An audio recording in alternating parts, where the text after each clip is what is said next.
Joining us now is Professor Joe Siracusa, Dean of Global Futures at Curtin University. Joe Siracusa, thank you for joining us. The US and Ukraine have now signed this minerals deal and agreed to a joint investment fund. The US Treasury Secretary announced the critical minerals deal, saying that it symbolises a commitment to peace in Ukraine, and the deal will allow America to access Ukrainian resources in return for military aid to Ukraine. Here is US Treasury Secretary Scott Bessent. Thanks to President Trump's tireless efforts to secure a lasting peace, I am glad to announce the signing of today's historic economic partnership agreement between the United States and Ukraine, establishing the United States-Ukraine Reconstruction Investment Fund. This partnership allows the United States to invest alongside Ukraine to unlock Ukraine's growth assets, mobilize American talent, capital, and governance standards that will improve Ukraine's investment climate and accelerate Ukraine's economic recovery. So, Joe, after resisting, has Zelensky caved here? And what does this mean for the war in Ukraine? Has it increased the chances of a Russia-Ukraine ceasefire before June?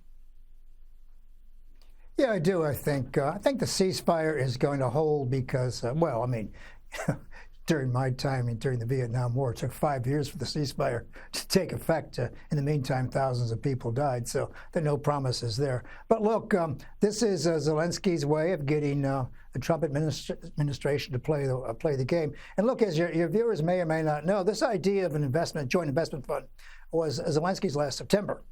Before the election, and he put it to Trump that America can share. Of course, he was trying to drag Trump in. At that time, Trump liked the idea. He thought that maybe it would pay for what America has ponied up so far for the war. But this new agreement suggests that it's only going to pay for what America puts in after the agreement. So there's some stable source of military arms for Ukraine. And it also sends a signal to Putin and Russia that the United States is going to be a player here. Yeah. Now, the security the United States is providing is implied, Gabriella. It's not explicit. It's implied. And so, but, foreign economic policy is the handmaid of diplomacy. So it's a pretty good move by both sides. And the U.S.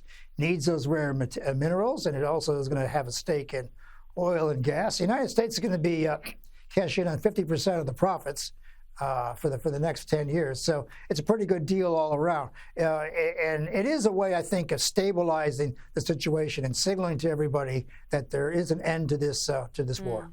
And we've heard recently Donald Trump express frustration with Russia. What do you make about, what's your assessment, I should say, of his language that appears to have changed in recent days and weeks? Oh, I don't put much store in his language. Look, Gabriella, we all grew up with police stories. It's good cop, bad cop. Putin, decides to launch an attack on Kiev, and the president says, "Well, that's not a good idea." I mean, look, they're in cahoots together. They're trying to bring this war to an end on Putin's terms. There is no indication here that Zelensky's going to get what he wants. I mean, Putin's going to get what he wants, and that is the neutralization of Ukraine. And Ukraine will not join NATO. There'll be no advanced weapon systems on their border, and they're going to be playing ball with Putin, plus losing Crimea and which is part of the 20% that will go to Russia. So none of that's going to change. But look, I think once people start talking about a ceasefire, it's very, very hard to stop, and for this reason. No young man in Russia or Ukraine wants to be the last fellow killed in the war. So as soon as they hear the word ceasefire being bandied around, I think everybody cottons to it very quickly. I want to ask you about the trade war. Donald Trump was pressed about his tariffs on China in a sit-down interview with ABC News, where he was asked about the cost of products skyrocketing. The president insisted that China deserves the 145% tariff on China. Here he is. 145% tariffs on China, and that is basically an embargo. They deserve it. It'll raise prices on everything from electronics to clothing to building houses. You don't know that. You don't know whether or not China's going to eat it. That's mathematics. China probably will eat those tariffs, but at 145, they basically can't do much business with the United States. And they were making from us $1 trillion a year. They were ripping us off like nobody's ever ripped us off. And by the way, we have other countries that were just as bad. If you look at the European Union, it was terrible what they've done to us. Every country, almost every country in the world was ripping us off.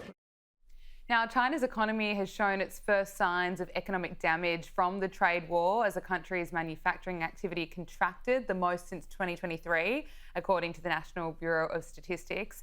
And China has also released a fiery propaganda video declaring that it will never kneel down to US pressure. Joe, where is the tariffs policy headed? Well, I'm afraid it's not going to solve a lot of problems. I mean, this will require an intervention at the highest levels by President Xi and President Trump to settle this. Look, Gabriella, tariff wars have a very bad history. 1930s, they were tried to, at the insistence of agriculture in America, to improve American farmers' markets and the like, and none of that happened. It was just the reverse. I mean, tariffs are a policy that has been tried and found wanting. Trump brought it up again because people don't know much about it, and it might have some short-term effects. But in terms of long-term, Chinese aren't going to, they're not going to eat the tariff and play by the rules. I mean, the Chinese Communist Party is playing for its life. Donald Trump is playing for the next 3 years. So do the math.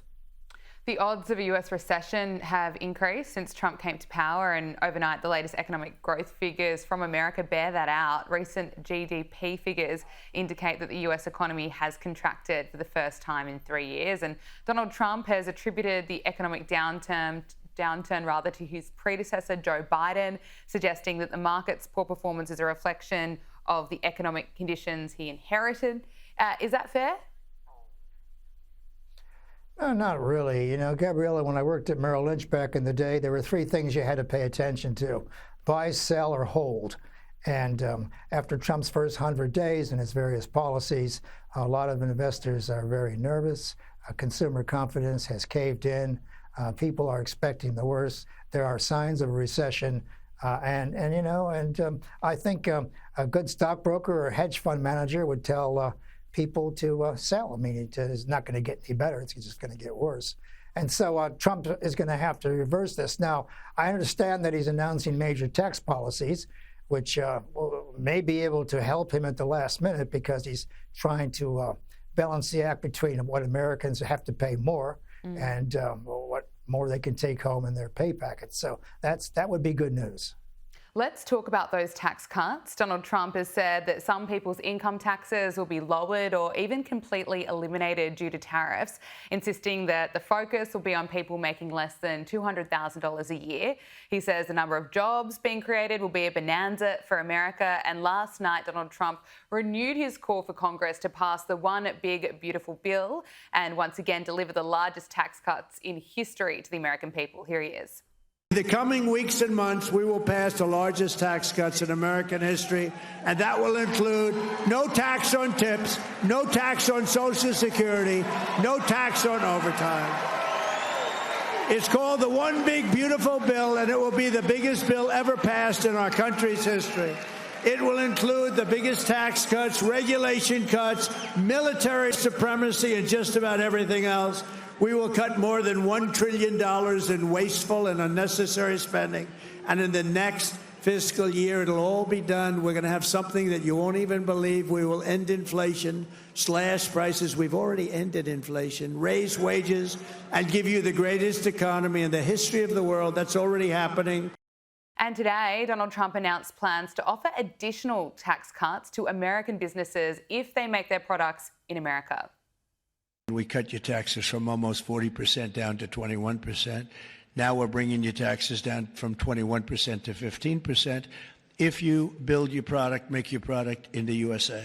So if you make it in the USA, those chips, those beautiful chips, we'll make those suckers in the USA, and you're going to be all the way down to 15%. And I think there's never been anything like it. So now we're at the lowest scale for a large country, by far the lowest scale. That's a pretty significant incentive. Yes, it is. But, you know, manufacturing only accounts for 9% of the American economy. The rest are services, tourism, and students. So, you know, it only helps a certain part. Look, Joe Biden was going to pay for everything by soaking people who made over $400,000. Trump says he's going to try to give relief to people earning less than $200,000. I like the idea of eliminating the tax on overtime and on tips and the like, because Gabriella, one of America's great shames is the minimum wage. It's federal minimum wage is $7.25. When I was a kid a long time ago, it was $1.25. So a lot of people working for peanuts, so they count on those tips and the like. And also, it's big news for all these millions of Americans who are into Social Security, their pension program. There's going to no longer be a tax on Social Security. So he's offering at the other end a lot of very positive things, and I'm glad he's doing this. I mean, Trump is now being a businessman. He's offering people at the one end a great deal of relief, and he's offering incentives at the other end.